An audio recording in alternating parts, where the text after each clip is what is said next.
Metaethical relativism is the view that moral statements can only be right or wrong relative to a given set of moral standards. To say that a given action is wrong is to say, depending on what type of relativism you endorse, cultural or individual, that your culture disapproves of that action or that you personally disapprove of that action. A common objection to relativism is the following. Well, suppose that everyone on Earth approved of torturing babies just for fun. On relativism, it wouldn't be wrong to torture babies in this scenario, but surely,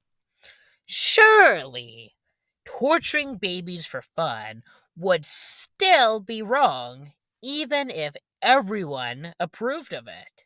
Well, unless the baby torturer got a sufficient amount of enjoyment out of torturing the babies such that the overall amount of happiness produced is greater than the overall amount of suffering, then it would be okay. But besides that, it would obviously still be wrong. Yet, relativists would have to say it's not wrong. So, relativism is crazy, moral realism decisively proven. Okay, well, I was just poking a bit of fun at the utilitarian realists in that reiteration there. A moral realist doesn't actually have to think. There are any instances in which torturing babies for fun is permissible. You can be a hardcore deontologist and still run the objection.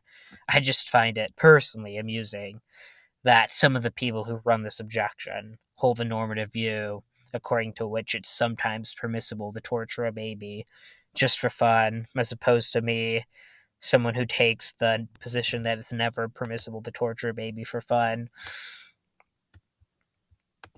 So I think if anyone here is like inappropriately conditionalizing the wrongness of baby torture, it would be those utilitarian realists, not me, but onto the actual objection. This is a very bad objection. First of all, we would need to specify what moral standard we're indexing the moral claim to. If it's indexed to the standards of everyone on Earth, then sure, it's true. But all this is to say is that everyone on Earth approves of torture. What's objectionable about that? Relativism doesn't entail that in a scenario where everyone approved of it, torturing babies wouldn't be wrong, simpliciter. On relativism, actions can only be right or wrong relative to a specified normative standard. They can't be right or wrong, simpliciter. When I make moral judgments, they're indexed to my own moral standards, not the moral standards of other agents. So if you ask me whether torturing babies for fun would still be wrong even if everyone approved of it, I'm going to answer that with reference to my own moral standards, not the moral standards of the people in this alternative possible world. Now, sometimes realists stipulate in the hypothetical that you're one of the people in this other Earth that approves of torture. So, don't you see? Now they've gotcha. On your view, torture wouldn't be wrong as long as you approved of it. But obviously, torture would still be wrong, even if you approved of it. Relativism disproven decisively. Yeah, the problem with this objection is that it's ambiguous. If the realist is simply saying that you wouldn't disapprove of torture if you didn't disapprove of it, then of course that's true. But I suspect basically all the force of this objection comes from it misleadingly implying that relativism carries some unsavory normative implications that it doesn't. There's actually a way for a relativist to consistently maintain that torture would still be wrong, even if they approved of it. On a subjectivist semantic, such a statement could be interpreted as I negatively evaluate torture that's performed in possible worlds where I approve of torture. Torture may be morally right relative to the standards of this hypothetical me, but this doesn't mean that torture is right relative to my actual standards. Again, I suspect that basically all of the force of this objection is coming from it giving off the misleading impression that a subjectivist would be fine with recreational baby torture as long as it was done in a world where an alternative version of them approved of it. But a subjectivist need not take such a moral view.